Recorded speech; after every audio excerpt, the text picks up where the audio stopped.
final of the French Open tennis tournament. That's coming up at the top of the hour right here on France 24. Welcome back, or welcome if you're just joining us. This is the France 24 debate. We're going inside Ukraine, where our East Europe correspondent Gulliver Cragg filed a report that we saw in part one for Reporters, the France 24 investigative news magazine. Gulliver Cragg, who joins us. How are you, sir? Good evening. Also with us, Andrei Karashuk of Kiev's Institute of International Relations at National Taras Shevchenko University. Thank you for joining us from the Ukrainian capital. And in our studios, let's welcome back Anton Kozlov of the American Graduate School and George Frederick Jewsbury of EHESS, the Higher School of Social Studies based here in Paris. Thank you for all of you gentlemen for being back with us. Gulliver, we saw the report in part one. We reacted to it. You're the correspondent for both Poland and Ukraine, which happen to be the co-hosts for Euro 2012. Mm-hmm. Just before the break, Anton Kozlov was talking about how Ukraine is a nation that you can't really put into a category. How different, though, are Poland and Ukraine?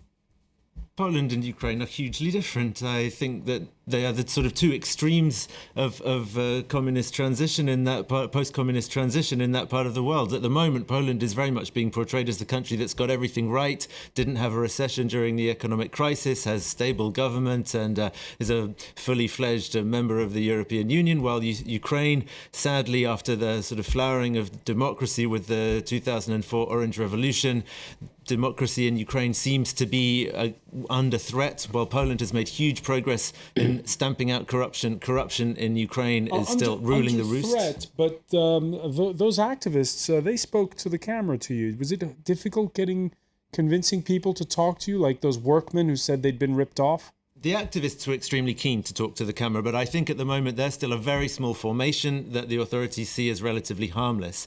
The builders, the construction workers, also some of them in their report, that's not their real names because they didn't want to give their real names.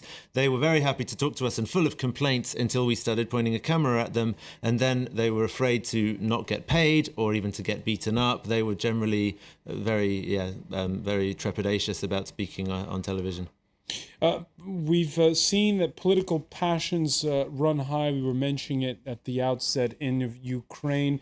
They came to blows in parliament 2 weeks ago over a law allowing Russian and other minority languages in public institutions. There were demonstrations last week over those over the disagreement over that.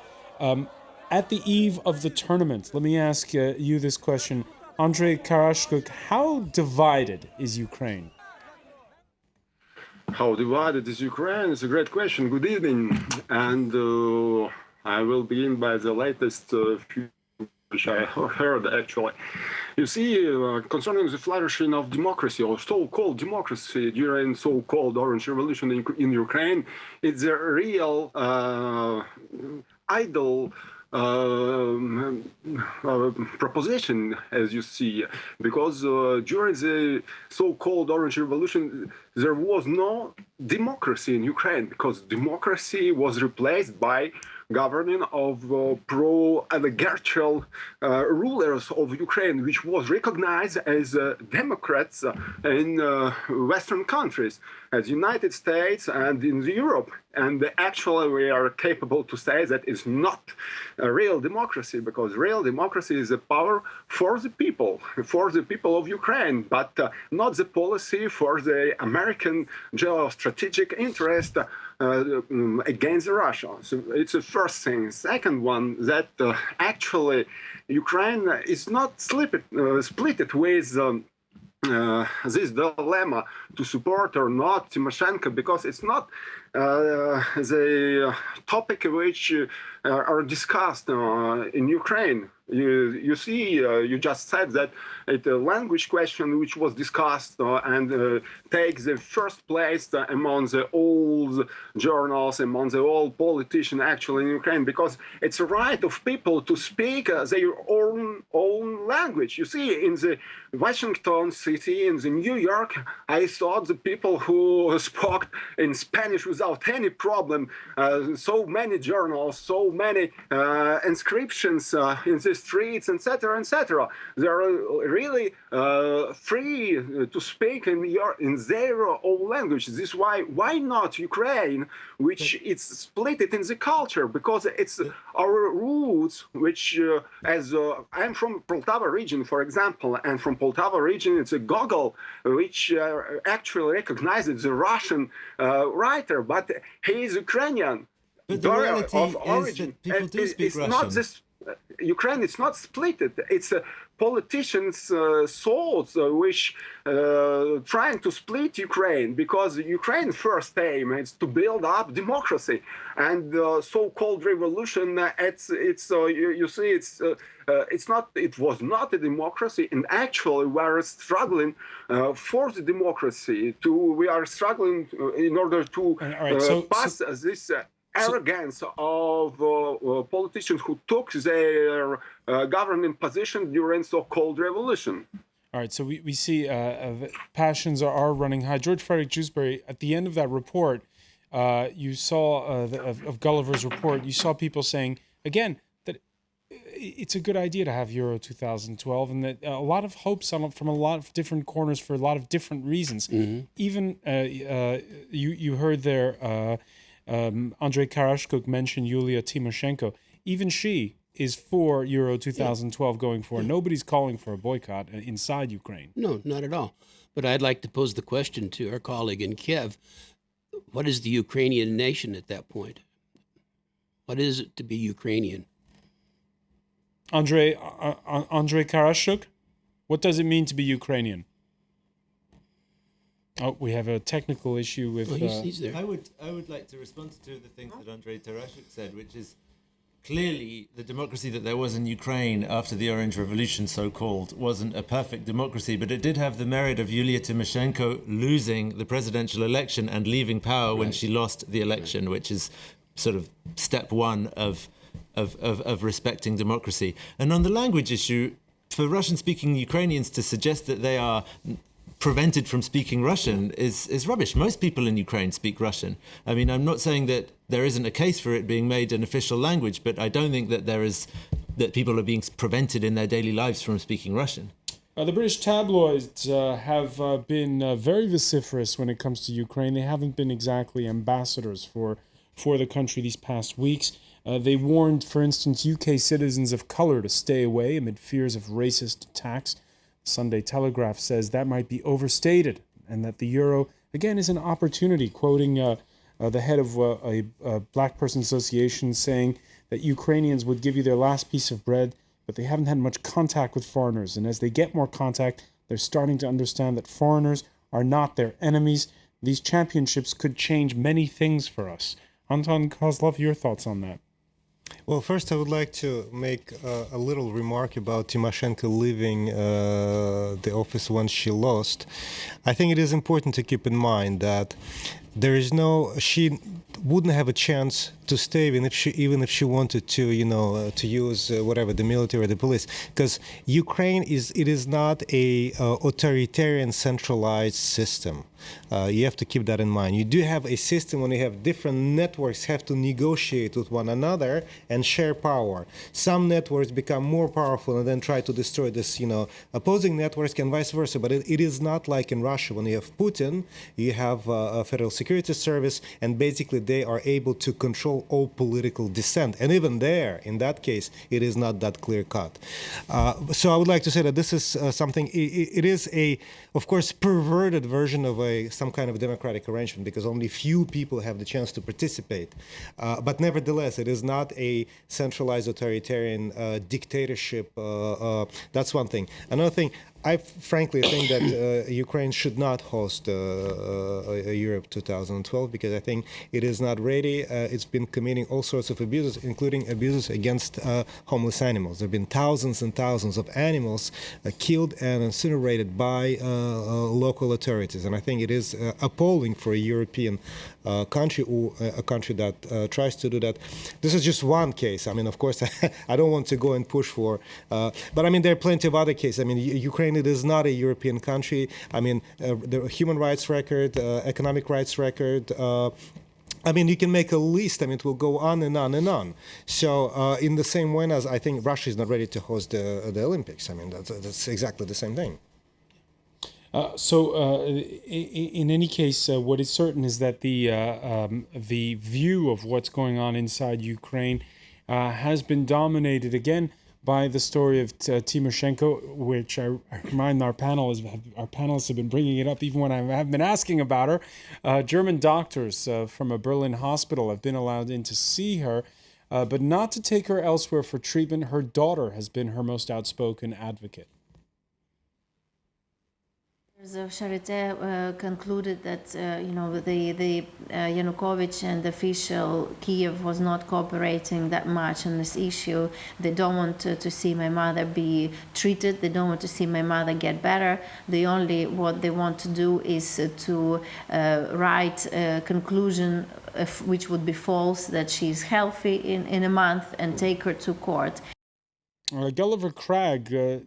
This story, the way it's told in the West, is of course not the way it's being told back in Ukraine. In your report, we even saw one of the men saying, "Look, I think they're all corrupt," and he puts her in the same bag as the others. Yes, and he certainly wasn't the only person who I heard saying that. Yulia Tymoshenko is not a hugely popular figure in Ukraine at the moment. She has some support, but she has very good PR targeted towards the Western media, and she tries to present herself as maybe some kind of Aung San Suu Kyi kind of character who, if she only were released, would make everything all right again in Ukraine, and that's not the case, and Ukrainians know that it's not the case.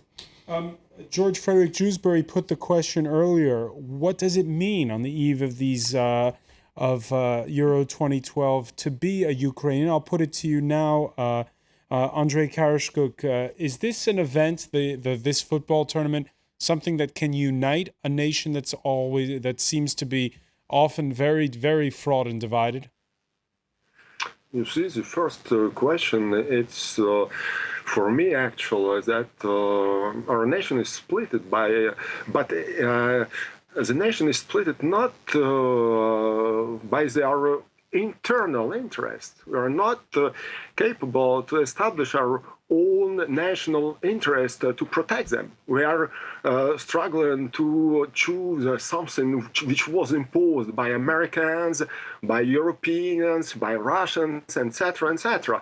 You see, this position that Ukraine, it's not European country, it's a very strange position for me, because for me, it's not only a European country, it's one of the first democracies in the European continent.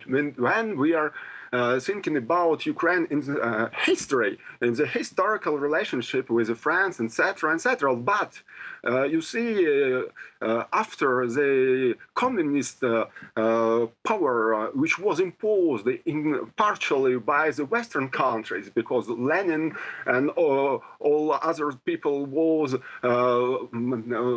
in Europe, first of all, as Democrats. They were recognized as the Democrats in Europe, and then they are imposed the dictator, which caused a huge problem to Ukraine, to Russia, to all Slavic countries. This is why for me and for Ukrainian people to find out our proper interest. All right, but let's hold on. Let's bring it back, please, Andrei Karashuk. Let's bring it back to 2012. Yes, is this tournament something that's going to unite Ukrainians? For me, as for Ukrainians, and to make know, this is a great opportunity to make know throughout the Europe that Ukraine is not as a little country underdeveloped and called by Europeans, labeled by Europeans, and not democracy, etc., etc. It's really after what it's going in Syria, in Libya, it's idle words. Democracy does not, it's an idle word for us. This is why I consider that it's a great opportunity to us to make it known that we are not underdeveloped country, that we have to find out our proper, not only economical, but national interest, and to promote our interests throughout the world. All right, and we'll see how it develops. Those questions again every time being brought back to Tymoshenko is brought up again no later than Tuesday, when the football governing body's boss, Michel Platini of UEFA, was asked about it. He said, look, don't blame me, reminding reporters that countries like Germany voted for Ukraine to host Euro 2012. 4 years ago, everyone celebrated with Poland and Ukraine. Everyone. The European Commission more than anyone. All the Eastern European countries. They all said it was a great adventure for Poland and Ukraine. And for the past 6 months, we've been told that we're supposed to change because Mrs. Tymoshenko is in hospital and they won't let her leave. How do you want us to do that? I say, let the politicians do politics. Everyone has their role. I have mine. But I think that Germany voted for Ukraine 4 years ago. So there you go. They shouldn't have voted for Ukraine. George Frederick Dewsbury, at the end of the day, what will come out of this tournament? I think a lot of good football. I think the politics will recede a bit. There'll be camera shots panning the VIP sections, which will be empty. People will pay enormous prices for hotels. And at the end of the day, we'll have an October elections. And as Anton said, it'll be a question of which clique's going to win. And Ukraine will spend around $14 billion, perhaps to have a new stadium and a faster railroad. But the more the things change, the more they remain the same. It'll never be the same because? No, I was going to say that this is not going to, after it's over, after the cheering's over, nothing much is going to change. Nothing much is going to change. Gulliver Craig? One thing that, let's say something positive, at least one thing that's positive that I think might come out of this tournament is that a large number of Dutch and Danish and perhaps German and other football fans will discover what an astonishingly beautiful city Lviv is. And I think that at least there's one place in Ukraine that might benefit in the long term from that is Lviv in terms of tourist development, because it really is quite a special place. You didn't mention France's win over England, but that's perhaps a topic for another debate. I didn't realise you'd been looking into a crystal ball, and we need to talk about this afterwards, certainly. We'll continue that conversation. Gulliver Craig, I want to thank you. I want to thank Anton Kozlov. I want to thank George Frederick Dewsbury, and I want to thank Andrei Karashkuk for joining us from Kiev. Thank you for being with us here in the France 24 debate. Stay with us. Coming up next, it's time for Business. Will Edwards has the latest.